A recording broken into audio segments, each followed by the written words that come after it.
The Federal Reserve is rolling out a new plan to help fight the high rate of inflation. This afternoon, Federal Reserve Chairman Jerome Powell announced the central bank will end its pandemic-era stimulus program earlier than planned. He also said they expect 3 interest rate hikes next year. He said while the economy is seeing progress, it's still being affected by the coronavirus pandemic. We understand that high inflation imposes significant hardship, especially on those least able to meet the higher costs of essentials, like food, housing, and transportation. We are committed to our price stability goal. We will use our tools both to support the economy and a strong labor market, and to prevent higher inflation from becoming entrenched. We will be watching carefully to see whether the economy is evolving in line with expectations. To talk more about this is Barclays chief economist, Michael Gapen. Thank you so much for joining us. Michael, what are the key takeaways from today's announcement? Well, thank you for having me on. It's always a pleasure. Look, I think the key takeaways are the idea that the economy is improving much more rapidly than the Fed thought just a few months ago. Therefore, it's time to more quickly end asset purchases and transition to rate hikes. I think what's notable is the way that the statement is read, and what Chair Powell just said to you in the press conference was essentially, we think we've already met our inflation mandate, and all we're really waiting for is the labor market to be at what we think is full employment. So they've already checked half the box, if you will, and they're waiting for labor markets to improve a little bit more. And then he said, recent performance in the labor market has been quite rapid.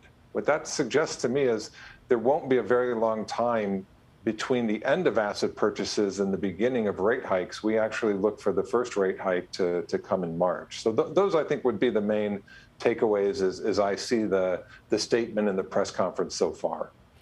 How will these announced changes affect the everyday lives of Americans?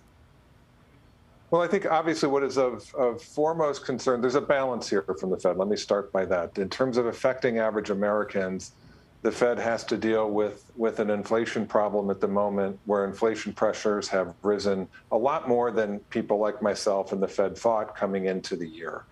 And that a lot of that price increase has come because of the pandemic, but is showing up in ordinary household items, including food and gasoline, but also in durables items like cars and household furnishings. So inflation is eating into the purchasing power of the average American. The Fed would like to lean more quickly in the direction of that to prevent it to becoming a prolonged problem. That's the first part.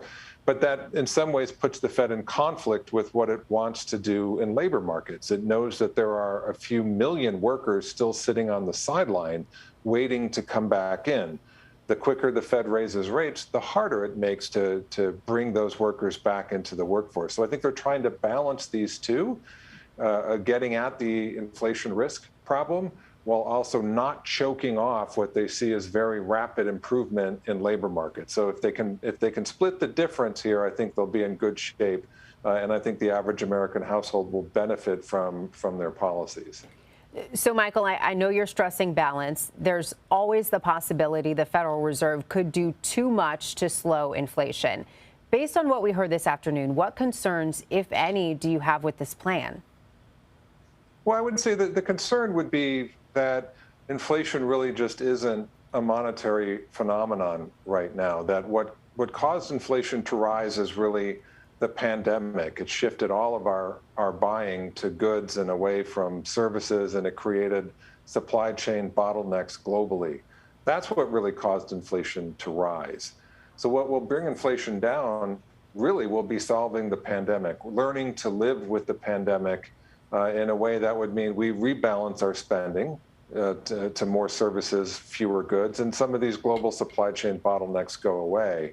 That's what will really bring inflation down. So I think the risk here would be that the Fed embarks on a tightening cycle that it may not need to ex post, and therefore chokes off progress in the labor market. So I think that's the risk. I think they feel like that risk is low right now, but I'd say that would be the concern, that they move to end an inflation problem that really isn't their making, and therefore in the end limit the progress made in labor markets. That being said, some economists believe we're near or at the peak of inflation and things will begin to recede in 2022. Do you agree with that? And how long before you think we'll begin to see prices return to normal? So I do agree with that. I think historically, and this is looking back across many decades in the U.S., what we would call relative price shocks tend to unwind, and these spikes to inflation from business cycle or unusual events, in this case the pandemic, tend to reverse. I actually do agree. I think we're at the peak of the inflation problem now. I think it will be subsiding over the course of next year. We probably have to wait until March, April, and May to see that more clearly. But I do think it's coming over the course of next year, and it'll be fairly clear, I think, to the average American as we move across 2022 that inflation's coming down. The question for the Fed is, will it come down to levels that they're okay with? And I think that's still unknown. But I agree. I do think the worst is probably right now, and things will get gradually better from here. A lot to keep watching. Michael Gapen, thank you so much for your insight. Thank you.